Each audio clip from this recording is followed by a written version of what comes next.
Hey, what is up, everybody? Wow, I actually kind of got this, the Facebook version and the YouTube version both kind of on the same time. I'm pretty happy about that.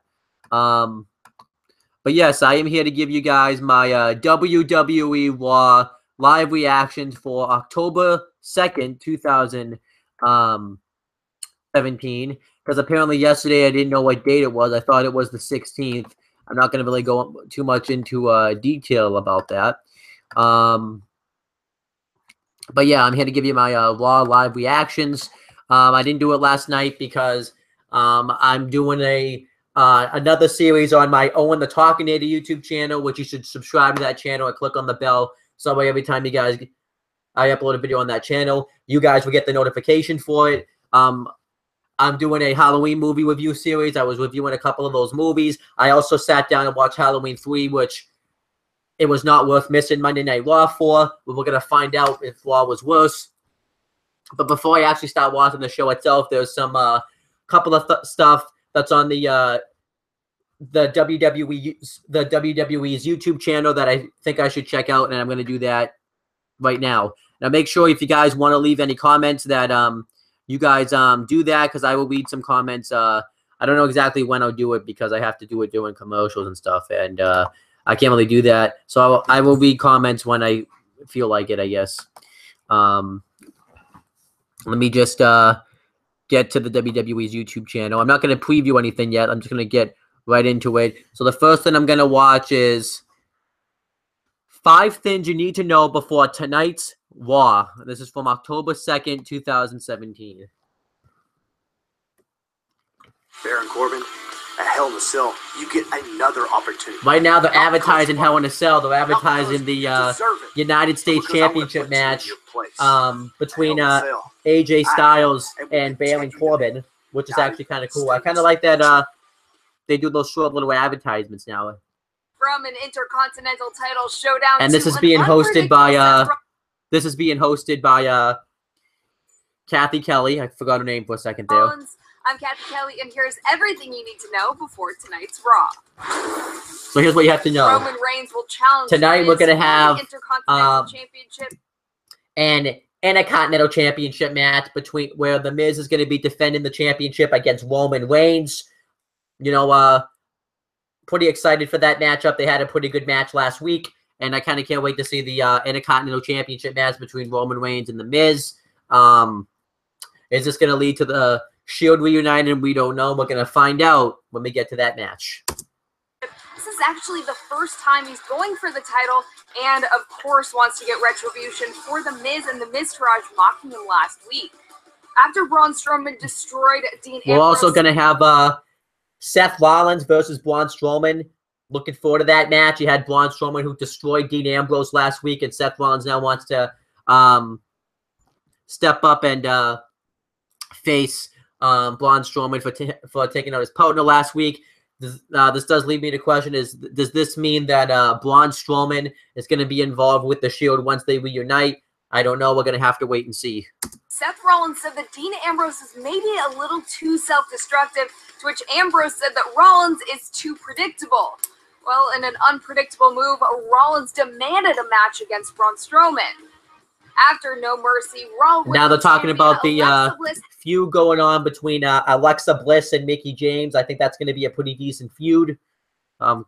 Wondering what they're going to do with that tonight. Had some harsh words for Mickie James, and then she repeated them again on Monday. Mickie, you are an old lady. That earned Alexa a chick kick from the 6-time champion. So what kind of mood will 5 Feet of Fury be in tonight? Last week's Raw concluded... And obviously they're talking about the cruiserweights from the Certified G promo where Enzo Amore was destroyed by Neville, as well as all the other cruiserweights and as well as Braun Strowman. I think that was pretty sick. And they've been really telling that storyline by saying that all the cruiserweights hate Enzo Amore. So I'm actually kind of looking forward to seeing what they do with that. Champion Enzo Amore laid out, but last week's 205 Live ended with him denting a crutch over Neville. So will Neville get even with the champion? Bray Wyatt's mind games continued last week after Finn Balor. And they're talking about the stuff going on, unfortunately, between Finn Balor and Bray Wyatt.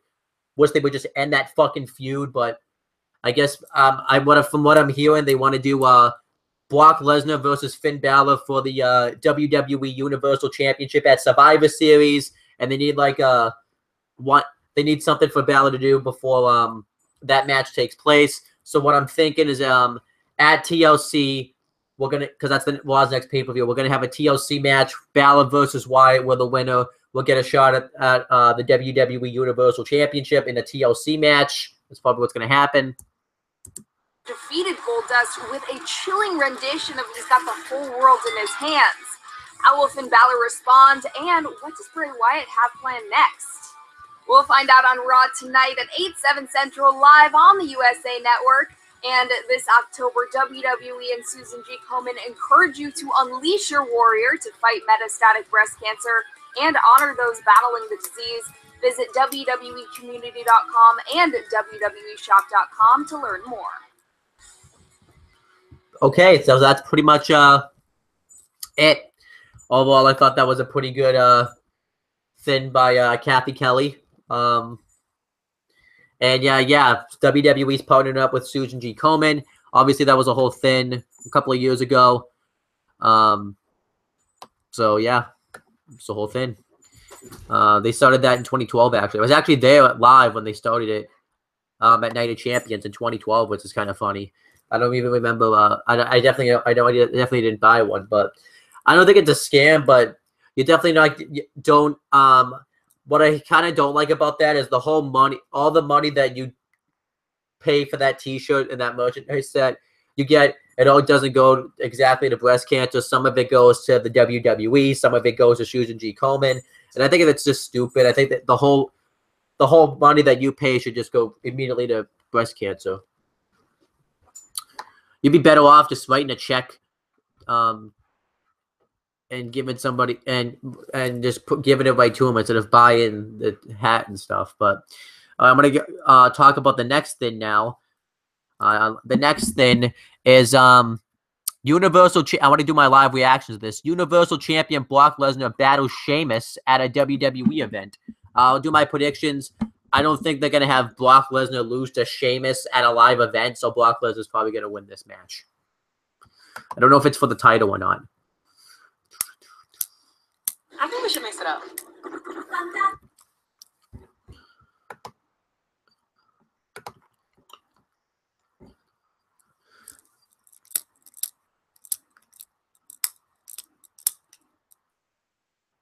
Okay, so let's get right into it.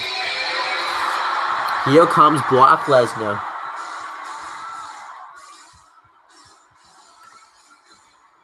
I'm actually pretty stoked. I do like the fact that Brock Lesnar does work house shows. It's kind of weird though, because if you only have a limited amount of dates to use Brock Lesnar, why would you pick house shows? Why not pick TV shows? Or not, maybe some house shows, but I would have but this could have been a day where he could have been utilized at TLC. I said, you always forget that there's no pyro too.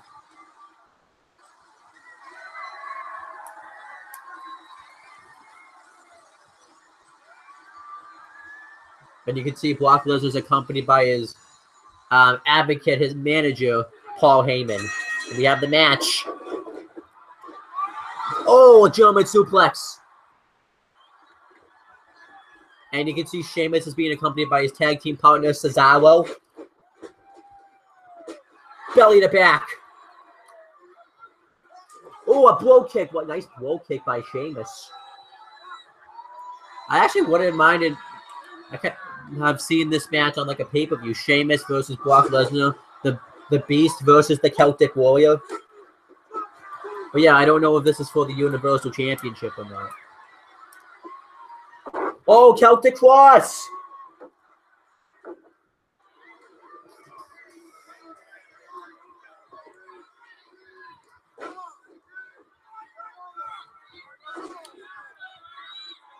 Sheamus actually is looking pretty strong out there.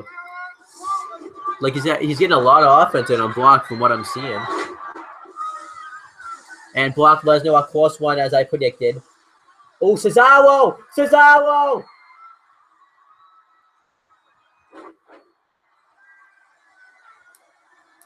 I kind of wish Cesaro would have put up more of a fight. I really want to see Cesaro versus Brock Lesnar. That's a match we haven't seen yet. That would be a sick match. Cesaro versus Brock Lesnar. I wouldn't complain if at the Royal Rumble we got them going at it for the WWE Universal Championship.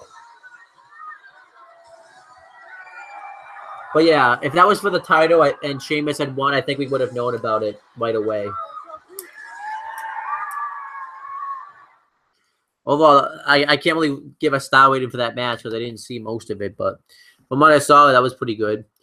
All right, next. Well, I'm waiting for the thing there.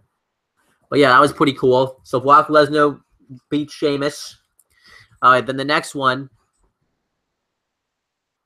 is called Seth Rollins gets mentally prepared for Braun Strowman. This is an exclusive from October 2nd, 2017. Best pizza, New York style. I'm just going to wait for the advertisement to end.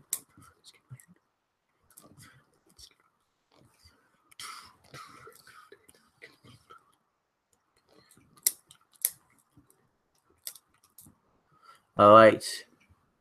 Seth tonight on And Monday he's Night being Raw, interviewed by face Mike off Wilm. against Braun Strowman, but it's the potential of the Shield reuniting that everyone's talking about. So I'm just going to come out and ask you the question that's on everyone's mind: is the Shield going to reunite? Is that really on every? I mean, I guess it kind of is on everybody's mind. The last 3 years, that's the one question I've gotten. But the truth is, look, Roman's doing his thing. Ambrose and I, we mended that fence. We're doing our own thing, Raw Tag Team Champions. But tonight, the focus has got to be Braun Strowman. I talked the talk last week. I called out Braun. So I got to go out there and walk the walk this week. That's just the way it is, and that's the way it's got to be. So got to go out, me versus Braun. That's the focus tonight. Time to burn it down, Mike. Oh my gosh, he just really said time to burn it down. Stupid. Pretty decent interview overall, though. And it kind of plants the seeds about whether or not we're going to have a Shield reunion, so that's pretty cool. I wonder if they're going to tease that more tonight. All right. Anything else? It has nothing really to do with Raw. Next, we have Matt Hardy and Jason Jordan will unite one more time. This is another exclusive.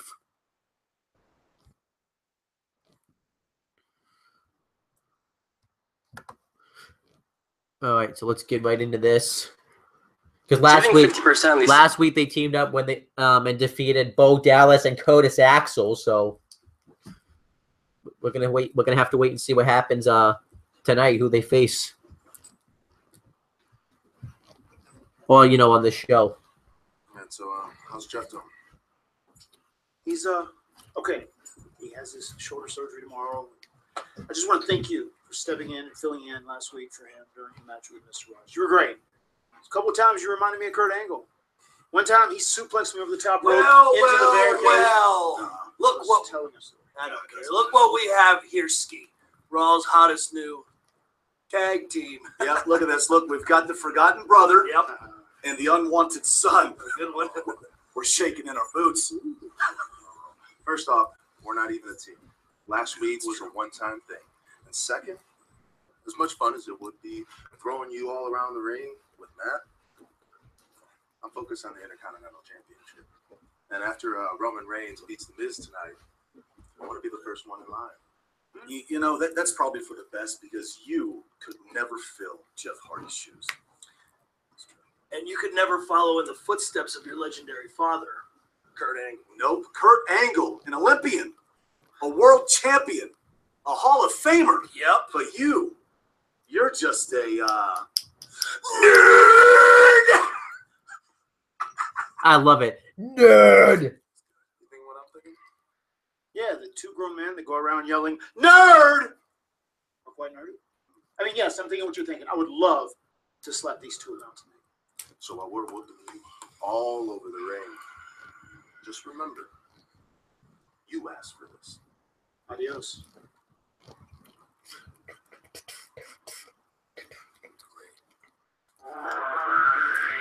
Okay, so that was pretty much that.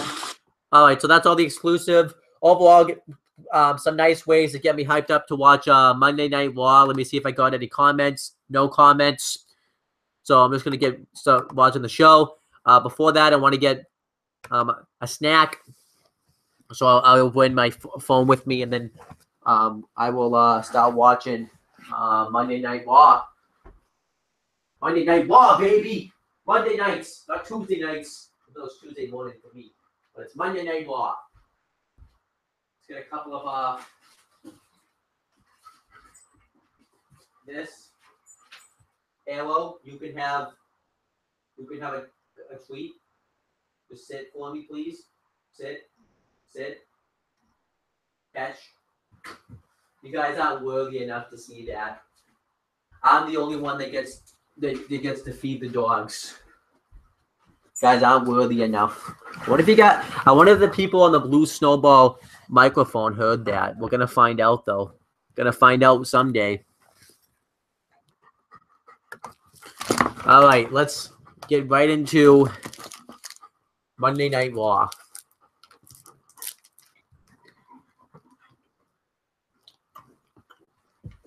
Okay. I'll also read the info guide, so that way you guys will kind of know a little bit more about what's going on Monday Night Raw. I'm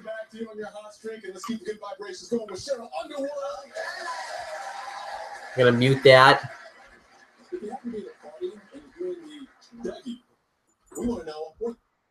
Okay. Okay. All right. Let's get to Monday Night Raw.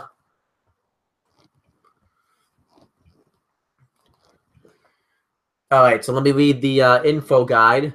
It says, double main event, Seth Rollins versus the Monster, Braun Strowman. Roman Reigns battles the Intercontinental Champion, The Miz. So that's a pretty good card right there.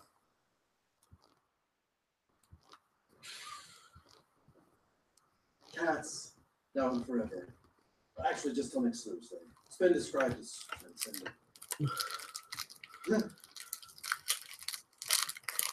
So let's get right into it. All right, so it's going to show the WWE Then, Now, and Forever video, even though it wasn't always WWE. It was WWF first, then WWF, and then WWE. It wasn't WWE until 2002. So get your facts straight, WWE.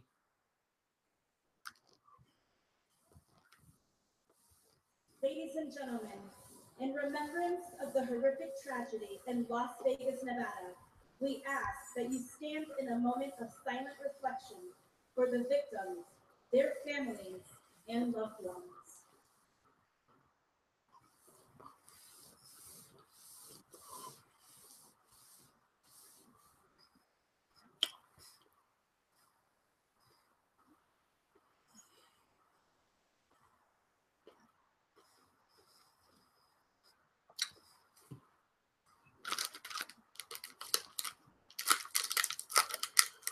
Thank you.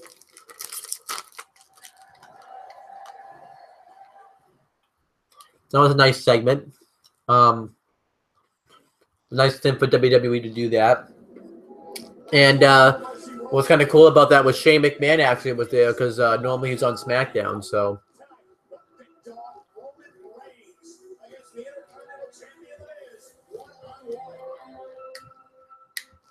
right now, the recap of the match between Roman Reigns and The Miz from last week.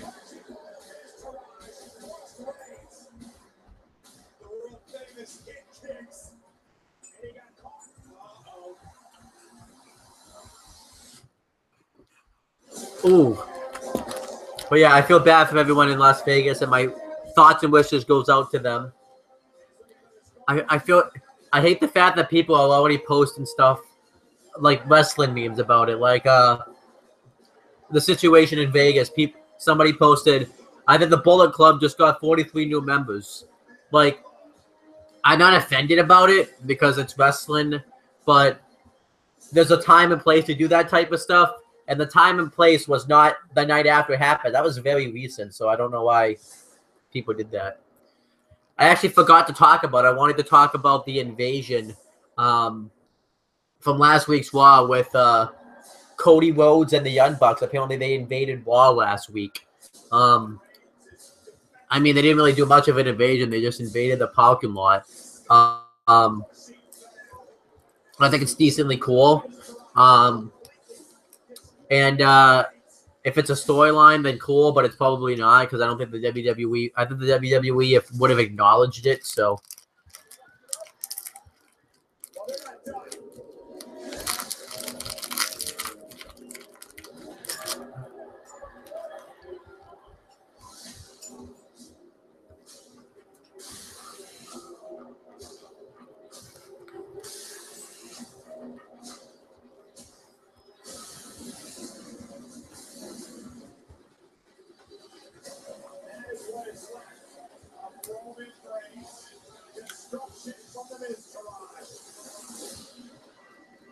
And obviously, I love the fact that they did the that they put the fist in like the Shield used to do. So they're definitely going all the way with the Shield reunion. They're teasing it all the way.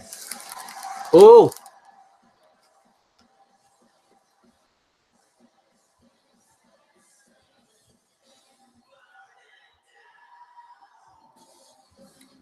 what a great babyface! Promotes putting stuff down.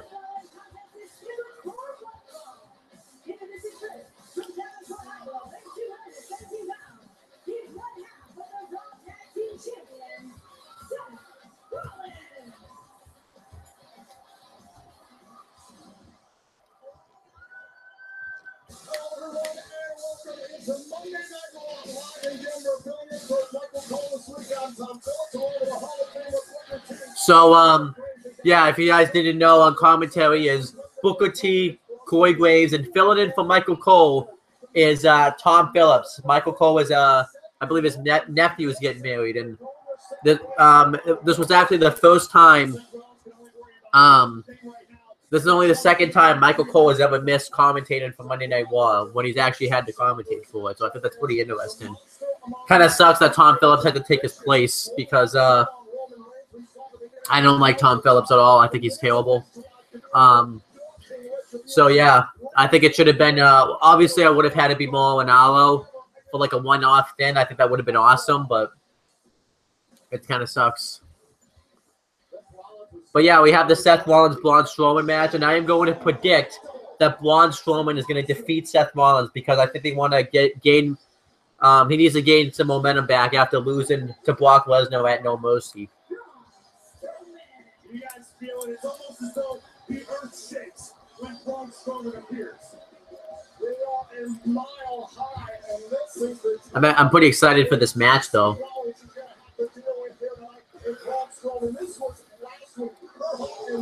Oh, I love what he did to Kurt Hawkins last week when he came out and just beat the shit out of him. If there were somehow a possibility to make Strowman more dangerous, coming up short, failing to dethrone the beast at No Mercy, has Braun Strowman in a vile mood, and he took it out on Kurt Hawkins. Quick and athletic Braun Strowman is just scooping up Kurt Hawkins, and he also right for the LCT wall. Right here up on the stage, and Braun Strowman will not be finished with his night. Kurt Hawkins, well, he became history.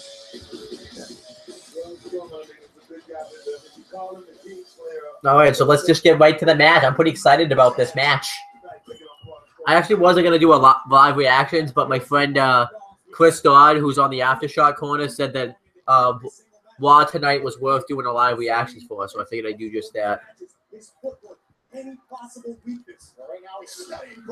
I think they've had like 3 matches before, and then no one's ever beaten the other. I think it's all been fuck finishes, so this would be the first clean win that either of them could get on each other. But it would kind of kill a lot of Braun Strowman's momentum if Seth Rollins beat him here. Oh my gosh, he just ran right through Seth Rollins. I like how Raw's been starting right off with wrestling matches lately. It's a different way to start off the show. You know, because normally they just start off with a promo segment, but in this case, they're just gonna get right into the action. Ooh, that is not a wise move by Seth Rollins. Oh my gosh.